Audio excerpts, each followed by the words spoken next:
Angeles, Hi. Other action figures each sold separately. From Record the purr. Jimmy, get the door. It must be Cousin Willie. Okay. Hi. What's up?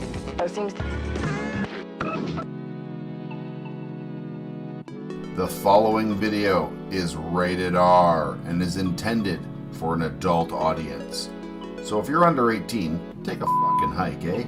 As this video may contain adult themes and situations, strong language and opinions, good and bad advice, cannabis cultivation and consumption. So as long as you're a responsible adult, kick back, spark one up, and enjoy the show.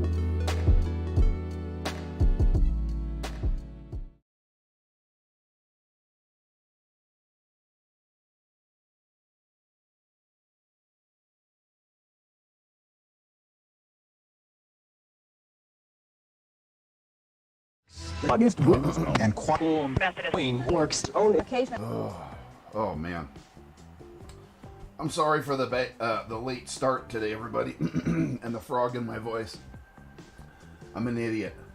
I took a fucking dab right after I hit go live, and I was trying to be in a hurry, so I took a hot dab like an idiot. I wasn't paying attention, and it just killed me, and I've just been choking for a couple of minutes here. So my throat is going to be kind of rasped. Hi everybody, CANNABEARD grows here. Don't take hot dabs before you go live. It's a stupid idea. Don't take hot dabs, period. How you doing, everybody? Friday night gardening. So what is all going on in chat there? What are you all doing? How y'all going? Yada yada yada. It's okay. Oh. I got a little bit of water, and I got the worst of it's behind me. I hope.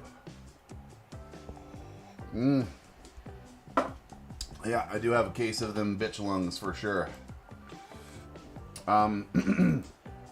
Anyway, today on the AutoFlower breeding and growing show, we're going to talk about the process of where my breeding project is right now. And we're going to talk about some brand new stuff that we got growing on down here. So let's just, without further ado, let's just get right on into here. Let's go take a look and see what's happening over here, because something is fucking happening. So, as you can see, 6 out of the 8 plants have domes on it. That's because these two fuckers never popped up.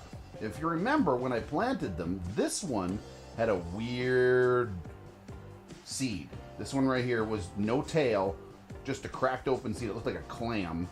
And this one was just small. I put them both in there.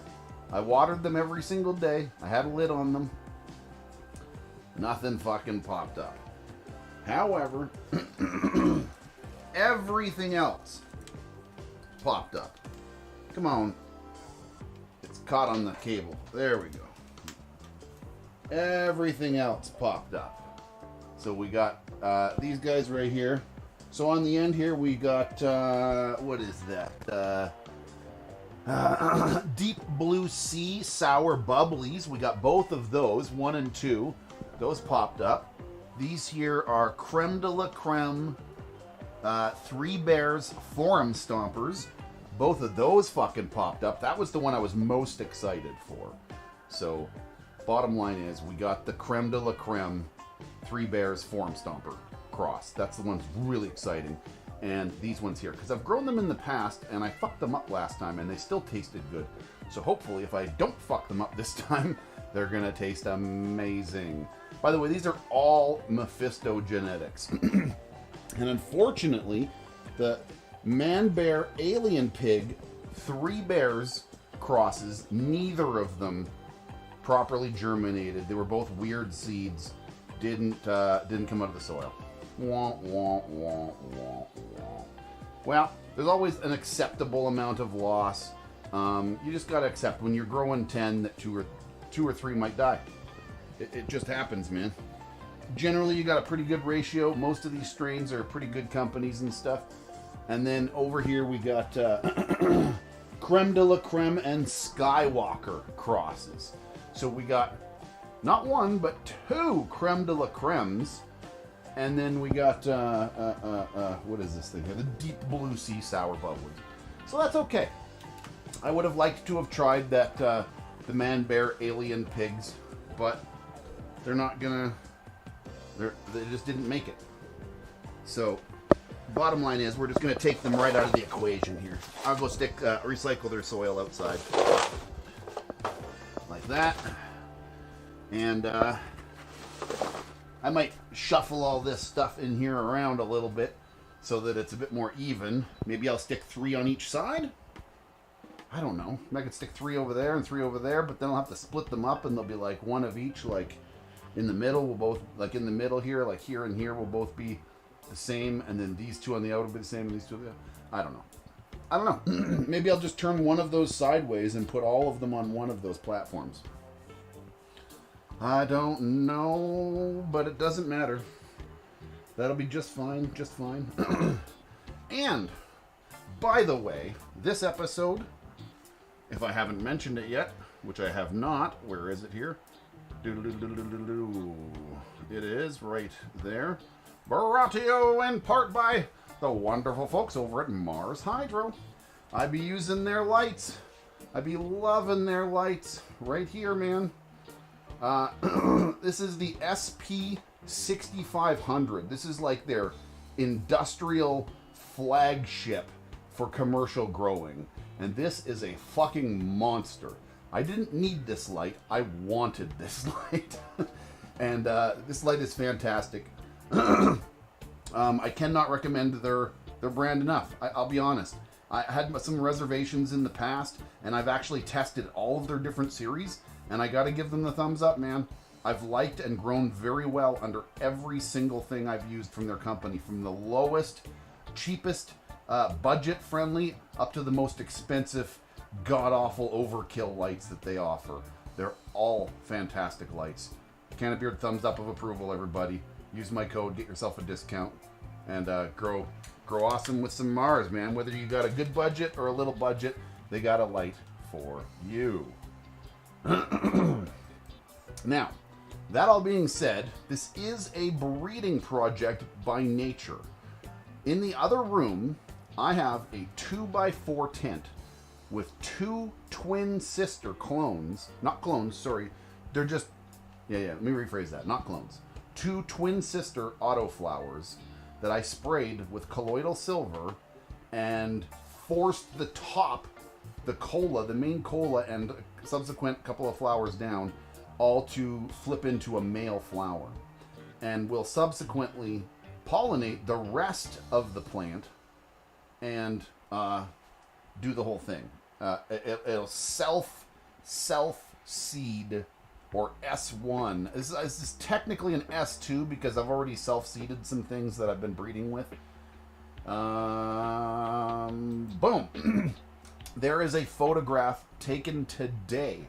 It is taken through the viewing window, so the resolution is a little bit off. But, you can see it's just got a pile of balls, man. Those balls, and if you look closely enough there, you can see some of those balls are splitting open already, which means they're leaking pollen in there already.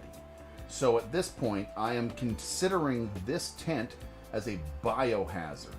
I only feed, like as in water, or open that tent as a last thing of the day that I do before I go have showers and get changed and all that kind of stuff.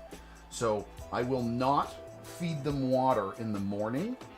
I will not poke at them and interfere with them in any way during the day.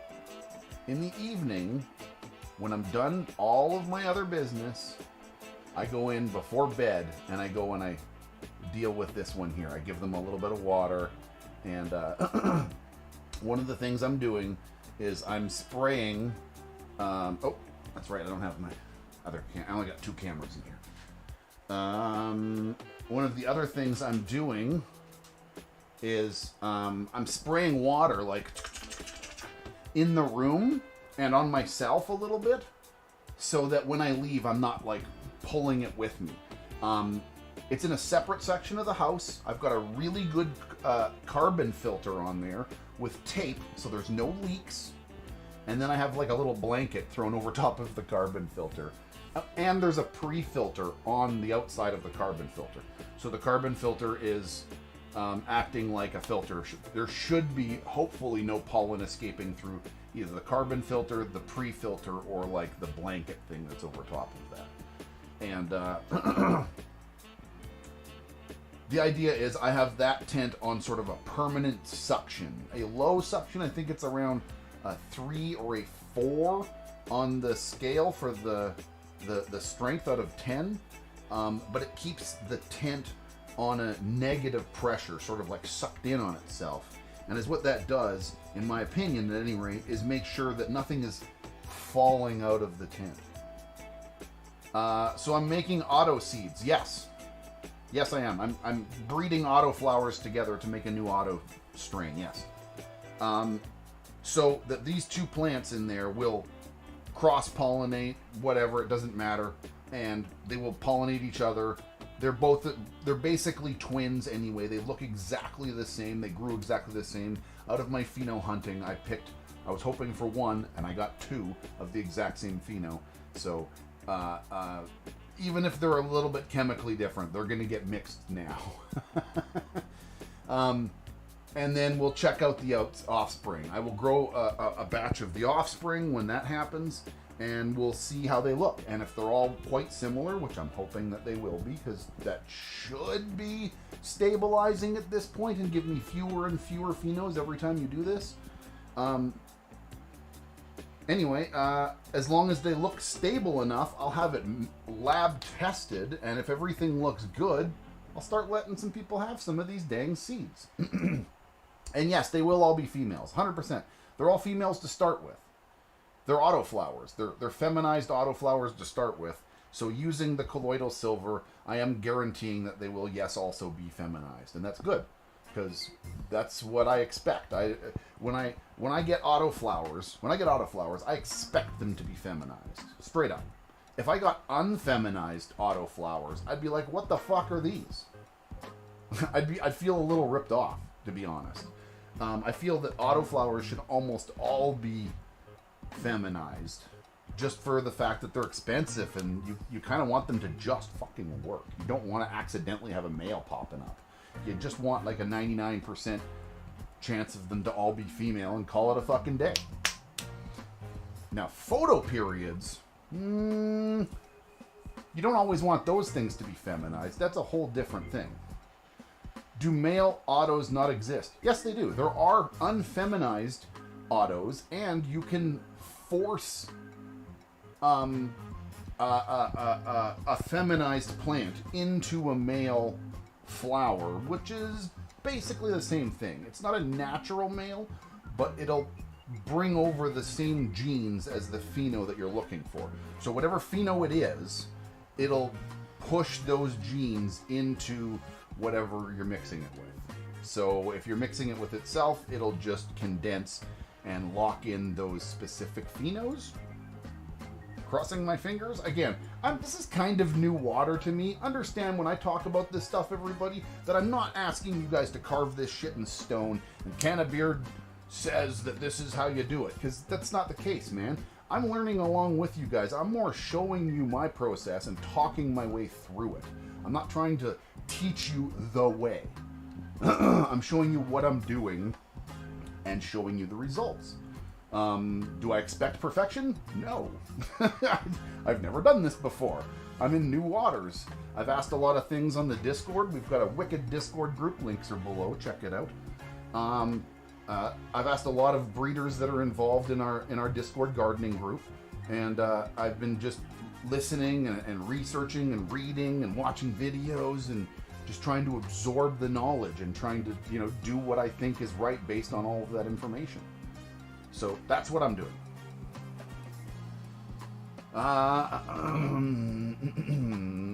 And female to female breeding get same genetic variations. It doesn't, from my understanding, it doesn't really matter whether you're going male to female or female to female, because when you're sort of self-hermaphroditing a plant, with colloidal silver, you are chemically changing that plant, and it is producing full female, or full male. It switches it. If it was a male to start with, I believe it would switch it into a female. That's actually something I've never done or experimented, so I don't know about that, but it sounds like logic. Anyway, I don't know. I don't know the answers to those questions. I can only give you educated guesses and what I think is the outcome of those. But I do not believe so. I do believe that it's the matter of it's more the matter of the genetics being bred with the genetics. Don't worry about whether it was a male or a female, because half the time these things are forced and or pushed into those things anyway, so that you can get what you want. Because when it comes to feminized autoflowers, how the fuck else do you get males unless you force them? And the only ways to really force a plant is to use like too much wind, too much heat, hurt the plant, stress the plant, yada yada yada. But that shit takes too fucking long. When you can grab this shit and just spray the stuff for like 2 fucking weeks, every fucking day, twice a day, and it turns into a fucking, whatever you sprayed turns into a male, guaranteed. Why would you do anything else? And it guarantees you get a female, feminized set of plants out of it. I don't know. For me, it just makes sense. And again, I want feminized seeds, so it works well for me.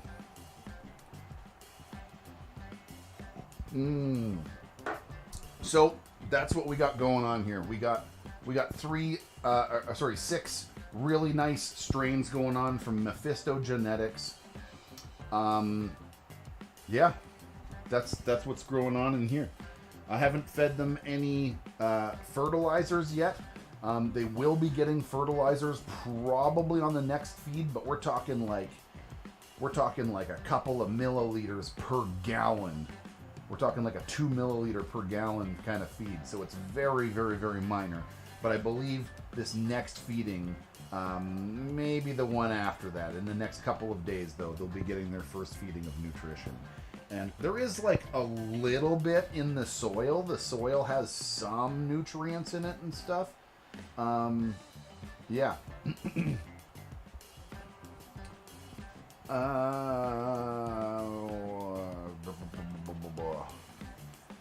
If I enter colloidal silver on Amazon, what do I look for, and does it have an expiration date? How much is it? It depends on how much you buy. I have my bottles stored. Is it in here?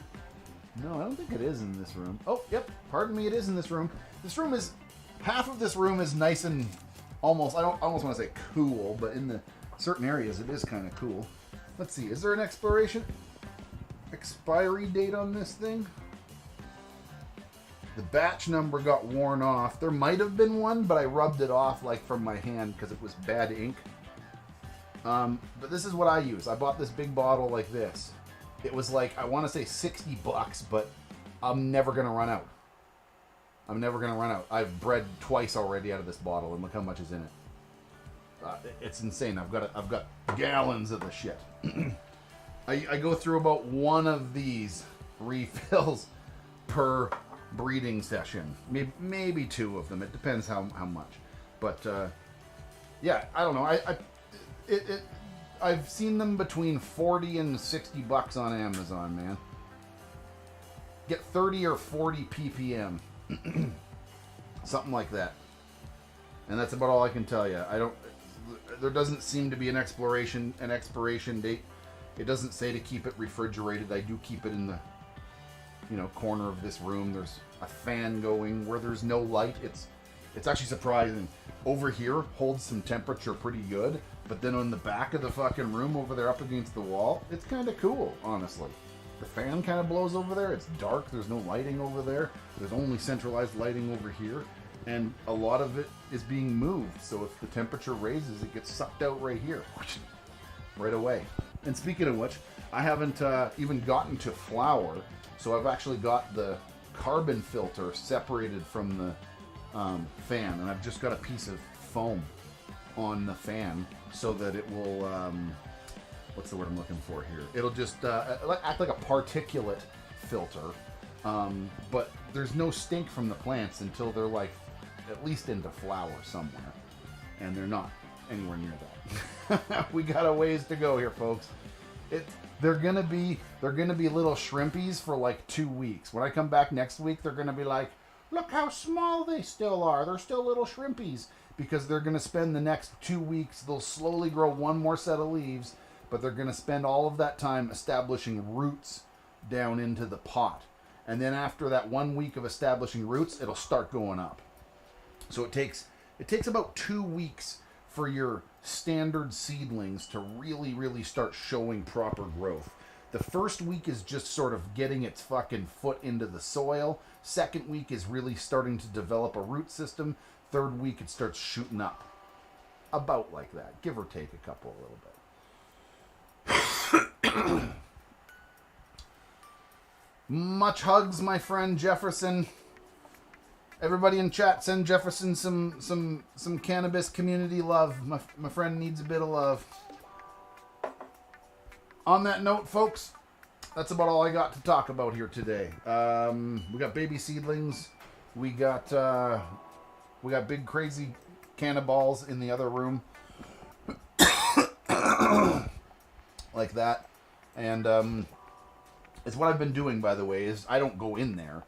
Other than to very carefully, I don't touch anything, and I don't waft the tent or anything. I just carefully water and then carefully zip it back up. But is what I got is I got this like stick thing, and I kind of go in there and I kind of tap the tops of the. I go whack whack whack whack whack whack whack whack whack whack against that top a little bit, and that'll kind of get that.